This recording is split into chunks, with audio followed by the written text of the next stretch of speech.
It was extremely sophisticated. Soviet disinformation campaigns were pretty clumsy. They were often executed through Communist Party groups or Socialist Party groups. It was pretty transparent what was going on.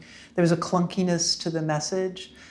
In terms of the content of the message, the use of social media, the micro-targeting of particular populations of voters in key states, the knowing what the hot-button issues were, that was a level of sophistication that certainly the Soviet Union, but even Russia, since the end of the Cold War, hadn't exhibited before.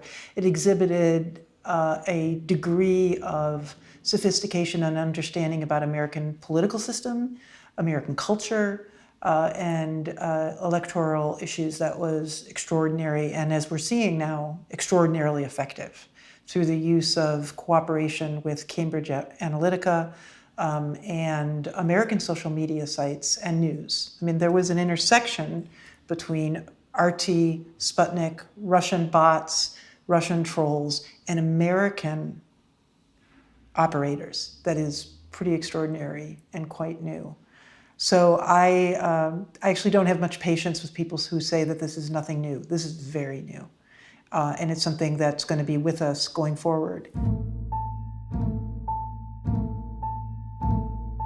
Sometimes I feel like this notion that U.S.-Russian relations have just gone nowhere since the end of the Cold War is a strange sort of looking back, and I don't know exactly what such a view expected of the relationship. I'm disappointed in the relationship because I think that the Russian leadership has given up, not on the United States, but given up on the project of global integration. That's the problem, is that this Russian leadership sees full implementation of the WTO rules as threatening because it would enhance transparency, competition, force Russian businesses to play by the international rules of the game. And I think that's the concerning thing going forward, that this is a Russian leadership that has decided the international rules of the game are a threat to Russia and to their own form of political economic rule inside of Russia, and that's a real problem.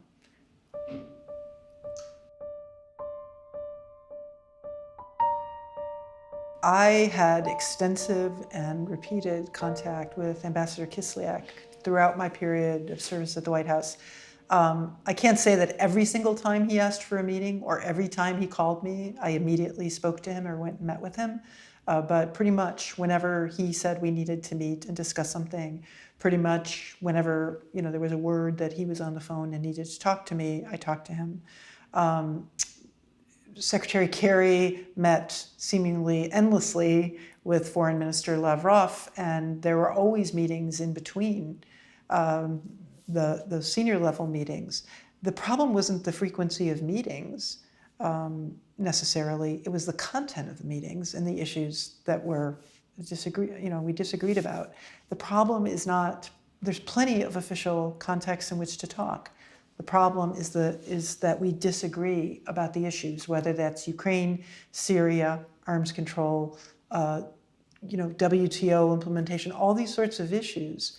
Those were tough conversations. There was no point in having those meetings anymore because we just simply didn't agree. There were no projects we agreed on.